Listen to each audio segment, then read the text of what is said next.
सातारा जिल्ह्यातील महाबळेश्वर पोलादपूर मार्गावरील आंबेनळी घाटात रविवारी मध्यरात्री भीषण अपघात घडला असून संपूर्ण महाराष्ट्र हादरलाय। कोरेगाव तालुक्यातील आसगाव येथील तरुणांची स्कॉर्पिओ कार तब्बल 1000 फूट खोल दरीत कोसळल्याने कारमधील 8 जणांचा जागीच मृत्यू झालाय। हृदयद्रावक घटनेमुळे परिसरात शोककळा पसरली असून बचाव कार्य युद्धपातळीवर सुरू आहे। मिळालेल्या माहितीनुसार महाबळेश्वरहून पोलादपूर मार्गे साताराकडे परतत असताना आंबेनळी घाटात धोक्यादायक वळणावर चालकाचे वाहनावरील नियंत्रण सुटले आणि स्कॉर्पिओ कार थेट खोल दरीत कोसळली।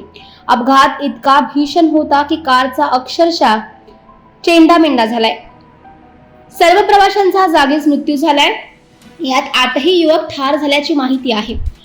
पोलिसांनी अनेक रेस्क्यू टीमच्या मदतीने मृतदेह खोल दरीतून वरती आणण्याचे प्रयत्न केले।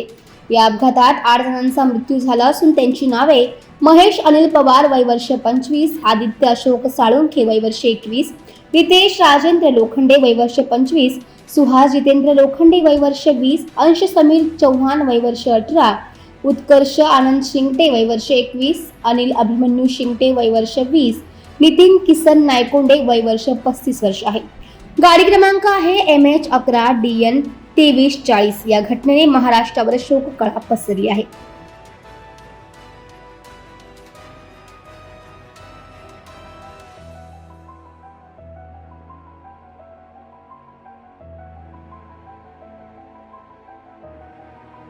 मी सहाय्यक पोलीस निरीक्षक आनंद रोदास रावडे, पोलादपूर पोलीस स्टेशन।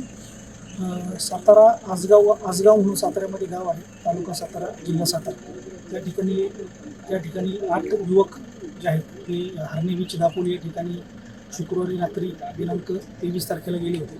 24ला पहाटे ते हरणे बीचवरून परत साताऱ्याकडे जात असताना पोलादपूर मार्गे आंबेनळी घाटामध्ये दाबेळगावच्या हद्दीमध्ये त्यांच्या गाडीवरचे नियंत्रण सुटून गाडी खोल दरीमध्ये 1000 फूट खाली कोसळली।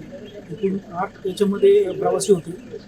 8 पैकी 8 जे युवक होते ते याच्यामध्ये मयत झालेले आहेत। सह्याद्री त्याच्यानंतर या रेस्क्यू टीममध्ये आता सध्या प्रतापगड ट्रेकर्स, नंतर महाबळेश्वर रेस्क्यू टीम, त्याच्यानंतर आपली महाडची सिस्केप आणि सह्याद्री जी आहे आपली रोहेची, अशा 3 ते 4 रेस्क्यू टीम या ठिकाणी काम करत आहेत आणि लवकरात लवकर रिकवर करून नातेवाईकांच्या ताब्यात देत आहोत।